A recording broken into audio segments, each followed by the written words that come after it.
ओम शुक्लं ब्रह्मा विचारसार परममद्यं जगतव्यापिनी वीणा पुस्तकधारिणीमभेदं जाड्यन्धकारवहम् हस्ते स्फटिकमालिकं विदधति पद्मासने संस्थितां वन्दे तं परमेश्वरी भगवतीं बुद्धिप्रदां शारदाम् ओम देवतानां ऋषीणां च गुरुं कनकासनिभं जगतवन्दं त्रिलोकेशं प्रणमामि बृहस्पति। जय जगन्नाथ दर्शक बंधु, ମୁଁ ଜ୍ୟୋତିର୍ବିଦ ଶ୍ରୀଯୁକ୍ତ ମଧୁସୂଦନ ନାୟକ ଆପଣଙ୍କୁ ମା ଶାରଳା ଆଷ୍ଟ୍ରୋଲୋଜି ଚ୍ୟାନେଲକୁ ସ୍ୱାଗତ କରୁଛି। ପ୍ରତିଦିନ ଭଳି ଆଜି ଯୋଜନା ପଞ୍ଜିକା 12ଟି ରାଶିର ରାଶିଫଳ ଏବଂ ବାସ୍ତୁ ବିଚାର କାର୍ଯ୍ୟକ୍ରମ ରହିଛି। ତେବେ ସର୍ବପ୍ରଥମେ ଆସନ୍ତୁ ଜାଣିବା ଆଜିର ଯୋଜନା ପଞ୍ଜିକା ସମ୍ପର୍କରେ। ଆଜି 2025 ମସିହା ଅକ୍ଟୋବର ମାସ 30 ତାରିଖ ଗୁରୁବାର। ଉତ୍କଳୀୟ ମତେ ସୌରମାନ ତୁଳା 13 ଦିନ, ଚାନ୍ଦ୍ରମାନ କାର୍ତ୍ତିକ ମାସ ଶୁକ୍ଳପକ୍ଷ ନବମୀ ରାତ୍ର 4 ଘଣ୍ଟା 25 ମିନିଟ୍ ପର୍ଯ୍ୟନ୍ତ। ଆଜି ଶ୍ରବଣ ନକ୍ଷତ୍ର ଦିବା 2 ଘଣ୍ଟା 9 ମିନିଟ୍ ପର୍ଯ୍ୟନ୍ତ ଏବଂ ମକର ଚନ୍ଦ୍ର ରାତ୍ର 2 ଘଣ୍ଟା 24 ମିନିଟ୍ ପର୍ଯ୍ୟନ୍ତ। ଆଜି ହେଉଛି ତୁଳା ଓ କୁମ୍ଭ ରାଶିର ଘାତ ବାର। ଆଜି ସିଂହ ରାଶିର ଘାତଚନ୍ଦ୍ର ରହିଛି ରାତ୍ର 2 ଘଣ୍ଟା 24 ମିନିଟ୍ ପରେ ମିଥୁନ ଓ ମୀନ ରାଶିର ଘାତଚନ୍ଦ୍ର। ଆଜି ମୃତ ବ୍ୟକ୍ତିର ପୁଷ୍କରସ ନାହିଁ। ଆଜିର ନିଷେଧ ଖାଦ୍ୟ ଅଲାବୁ ଅର୍ଥାତ୍ ଲାଉ ଭକ୍ଷଣ ନିଷେଧ। ଆଜିର ଶୁଭ ବେଳା ପ୍ରଥମେ ଅମୃତ ଯୋଗ ପ୍ରାତରୁ ଦିବା 7ଟା 25 ମଧ୍ୟରେ ଏବଂ 1:49ରୁ 2ଟା 25 ମିନିଟ୍ ମଧ୍ୟରେ, ସନ୍ଧ୍ୟା 5ଟା 54ରୁ 9ଟା 6 ମିନିଟ୍ ମଧ୍ୟରେ, ରାତ୍ର 11 ଘଣ୍ଟା 30 ମିନିଟ୍ରୁ 2 ଘଣ୍ଟା 50 ମିନିଟ୍ ମଧ୍ୟରେ, 3 ଘଣ୍ଟା 33 ମିନିଟ୍ରୁ 5 ଘଣ୍ଟା 39 ମଧ୍ୟରେ। ତେବେ ଆଜିର ଯୋଜନା ପଞ୍ଜିକା ପରେ ରହିଛି 12ଟି ରାଶିର ରାଶିଫଳ। ସର୍ବପ୍ରଥମେ ପ୍ରଥମ ରାଶି ମେଷ ରାଶି। ମେଷ ରାଶିର ଜାତ ବ୍ୟକ୍ତି ବିଶେଷଙ୍କ ପାଇଁ ଆଜି ଆପଣଙ୍କର ଆୟ ବୃଦ୍ଧି ହୋଇପାରେ। ଆପଣଙ୍କ ପ୍ରତି କିଛି ଲୋକଙ୍କର ହିଂସା ଓ ଈର୍ଷା ଭାବ ବଢ଼ିପାରେ। ସେଥିପ୍ରତି ସଚେତନ ରୁହନ୍ତୁ। ଶିଳ୍ପ ବାଣିଜ୍ୟ ବ୍ୟବସାୟରେ ଅଧିକ ଲାଭ ପାଇବା ଆଶାରେ ସମସ୍ୟାରେ ପଡ଼ିଯିବେ। ଦାମ୍ପତ୍ୟ କ୍ଷେତ୍ରରେ ବିବାଦ ଦେଖାଦେବ। ବିଦ୍ୟାର୍ଥୀ ଓ ମହିଳା ଦାୟିତ୍ୱର ସହିତ କାର୍ଯ୍ୟ କରିବେ। ଶୁଭ ରଙ୍ଗ ରହିଛି ଲାଲ, ଶୁଭ ସଂଖ୍ୟା 9। ଆଜି ଆପଣ ହନୁମାନଙ୍କୁ ଦର୍ଶନ କରି ଯାତ୍ରା ଆରମ୍ଭ କରନ୍ତୁ, ଫଳ ମିଳିବ। ପରବର୍ତ୍ତୀ ରାଶି ବୃଷ ରାଶି। ବୃଷ ରାଶି ଜାତ ବ୍ୟକ୍ତି ବିଶେଷଙ୍କ ପାଇଁ ଆଜି ଆପଣ କାହାକୁ ଅନ୍ଧ ଭାବରେ ବିଶ୍ୱାସ କରନ୍ତୁ ନାହିଁ। ପ୍ରତାରଣା ପାଇପାରନ୍ତି। ଆପଣଙ୍କ ମନରେ ଭୟ ସଞ୍ଚାର ହେବ। ଆପଣଙ୍କ ମାନସିକ ଅସ୍ଥିରତା ଏବଂ ଶାରୀରିକ ପୀଡ଼ା ଅନୁଭବ ହେବ। ବିଦ୍ୟାର୍ଥୀ ଓ ମହିଳାମାନେ ଅଶାନ୍ତି ରହିବେ। ଶୁଭ ରଙ୍ଗ ରହିଛି ଧଳା, ଶୁଭ ସଂଖ୍ୟା 6। ଆପଣ ମା ଲକ୍ଷ୍ମୀଙ୍କ ଅଷ୍ଟକ ପାଠ କରନ୍ତୁ, ଶୁଭ ଫଳ ମିଳିବ। ପରବର୍ତ୍ତୀ ରାଶି ମିଥୁନ ରାଶି। ମିଥୁନ ରାଶି ଜାତ ବ୍ୟକ୍ତି ବିଶେଷଙ୍କ ପାଇଁ ଆଜି ଆପଣ ଅନ୍ୟ କଥାରେ ହସ୍ତକ୍ଷେପ କରି ବିବାଦରେ ପଡ଼ନ୍ତୁ ନାହିଁ। ଶରୀର ଉପରେ ନଜର ଦିଅନ୍ତୁ, ସ୍ୱାସ୍ଥ୍ୟ ହାନି ହୋଇପାରେ। ବାଣିଜ୍ୟ ବ୍ୟବସାୟ କ୍ଷେତ୍ରରେ ଅଧିକ ଅର୍ଥ ବିନିଯୋଗ କରି କ୍ଷତି ସହିବେ। ଦାମ୍ପତ୍ୟ କ୍ଷେତ୍ରରେ ମନାନ୍ତର ଦେଖାଦେବ। ବିଦ୍ୟାର୍ଥୀ ଓ ମହିଳାମାନେ ସ୍ୱାସ୍ଥ୍ୟ ହାନି ହୋଇପାରେ। ଶୁଭ ରଙ୍ଗ ରହିଛି ସବୁଜ, ଶୁଭ ସଂଖ୍ୟା 5। ଆଜି ଆପଣ ତୁଳସୀ ବୃକ୍ଷରେ ଜଳଦାନ କରି ପରିକ୍ରମା କରନ୍ତୁ, ଶୁଭ ଫଳ ମିଳିବ। ପରବର୍ତ୍ତୀ ରାଶି କର୍କଟ ରାଶି। କର୍କଟ ରାଶି ଜାତ ବ୍ୟକ୍ତି ବିଶେଷଙ୍କ ପାଇଁ ଆଜି ଆପଣଙ୍କ ଆୟ ବୃଦ୍ଧି ହୋଇପାରେ। ଆପଣଙ୍କ ଉଚ୍ଚ ଆଶା ଫଳବତୀ ହେବ। ଆପଣ ଆଜି ଚାହୁଁଥିବା ଦିଗରୁ ଅର୍ଥ ଆସିବ। ବ୍ୟବସାୟ ପାଇଁ ବଡ଼ କମ୍ପାନୀ ସହ ଚୁକ୍ତି ହୋଇପାରେ। ଦାମ୍ପତ୍ୟ କ୍ଷେତ୍ରରେ ମଧୁର ସମ୍ପର୍କ ରହିବ। ବିଦ୍ୟାର୍ଥୀ ଓ ମହିଳା ଖୁସିରେ ଦିବସ କାଟିବେ। ଶୁଭ ରଙ୍ଗ ରହିଛି ଧଳା, ଶୁଭ ସଂଖ୍ୟା 2 ଓ 7। ଆଜି ଆପଣ ଶିବ ମନ୍ଦିର ଦର୍ଶନ କରନ୍ତୁ, ଶୁଭ ଫଳ ମିଳିବ। ପରବର୍ତ୍ତୀ ରାଶି ସିଂହ ରାଶି। ସିଂହ ରାଶି ଜାତ ବ୍ୟକ୍ତି ବିଶେଷଙ୍କ ପାଇଁ ଆଜି ଆପଣ ଏକ ନୂତନ ବ୍ୟବସାୟରେ ଚୁକ୍ତି କରିବେ। କୌଣସି ଏକ ସମସ୍ୟାକୁ ନେଇ ଆତଙ୍କିତ ରହିବେ। ଦୁଃସାହସିକ ପଦକ୍ଷେପ ନେବେ ଏବଂ ସଫଳ ହେବେ। ଆପଣଙ୍କ ପାଇଁ ଆସୁଥିବା ସୁଯୋଗକୁ ହାତଛଡ଼ା କରନ୍ତୁ ନାହିଁ। ଦାମ୍ପତ୍ୟରେ ବୁଝାମଣା ଠିକ୍ ରହିବ। विद्यार्थी महिला माने भयभीत रही। शुभ रंग रही लाल एवं गोलापी। शुभ संख्या 1।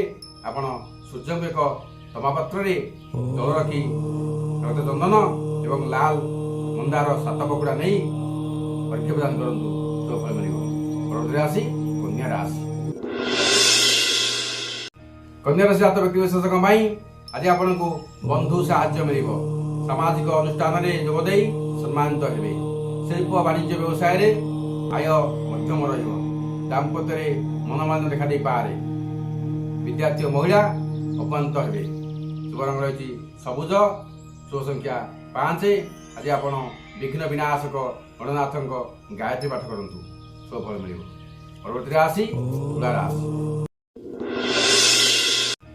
तुला राशि जातक व्यक्ति विशेषक आज आपण अघटन घटी पारे। आपण मन में विषन्नता प्रकाश पाइब। आपण क्रोध को नियंत्रण रखंतु। अଯଥା विवाद ठारू दूरे रुहंतु। दाम्पत्य क्षेत्र में समस्या देखा देव। विद्यार्थी महिला कलह हो पारे। आपण शुभ रंग रही धला। शुभ संख्या 6। आपण आज माँ गजलक्ष्मी फोटो रे धला पुष्प अर्पण करंतु शुभ फल मिलिବ। परवर्ती राशि मिछा राशि। मिछा राशि जातक व्यक्ति विशेषक आज आपण उच्चस्तरीय सम्मानित हो पारती। कौन चुक्तिपत्र स्वाक्षर करने पूर्व भावी चिंता करूँ। तरह भाव कौन निष्पत्ति नियंतु ना असुविधा पड़ पारती। व्यवसाय अर्थ लाभ हो। दाम्पत्य सुसंपर्क रही। विद्यार्थी महिला शुभ फल पाइबे। शुभ रंग रही लाल। शुभ संख्या 9। आज आप हनुमान 40 पाठ करूँ शुभ फल मिलिବ। परवर्ती राशि धनु राशि। धनु राशि जातक व्यक्ति विशेषक आज आपण कार्य सिद्धि हेब।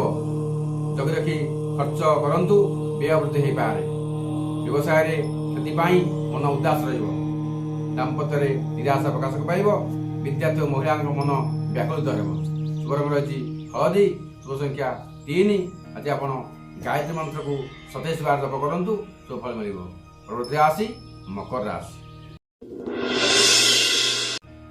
मकर राशि व्यक्ति विशेषक आज आपण साधुसंग लाभ करेंगे। सामाजिक क्षेत्र में भल काम करी प्रशंसित हेबे। स्वास्थ्य भल रहिब। वाणिज्य व्यवसाय रे उन्नति करेंगे। दाम्पत्य क्षेत्र में सुसंपर्क रहिब। विद्यार्थी माने पढ़ापढ़ी मन देवे। महिला माने आनंद रहिबे। शुभ रंग रही कला एवं नील। शुभ संख्या 8। आपण आज जेकोसी मंदिर में किसी लोक प्रसाद बांटतु बा जदि न दे पारती खीरी करी बांटी दिंतु शुभ फल मिलिବ। परवर्ती राशि कुंभ राशि। कुंभ राशि जातक व्यक्ति विशेषक आज आपण कार्य हानि हो पारे। अଯଥା अर्थ व्यय चिंतित रहिबे।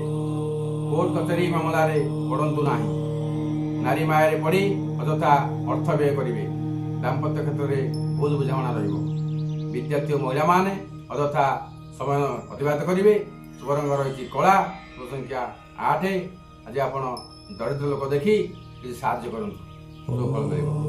परवर्ती राशि राशिकर अंतिम राशि मीन राशि। मीन राशि जातक व्यक्ति विशेषक आज आपण प्रत्येक क्षेत्र में शुभ घटिब। आनंद उल्लास समय बीतब। कर्म क्षेत्र में व्यवसाय क्षेत्र में आय भल रहिब।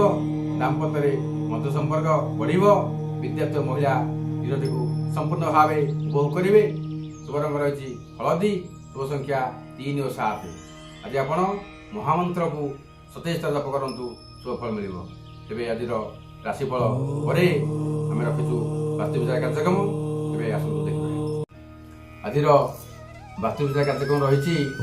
आपण पिला जदि पाठ भल पढ़ु न थाए कि तार मन रहु न थाए तार प्रतिकार स्वरूप प्रथम जानतु आप पिला बसी पाठ पढ़ुची से कुआड़ को नहीं पाठ पढ़ुची तार मुह कौ दिग को रहा दरकार।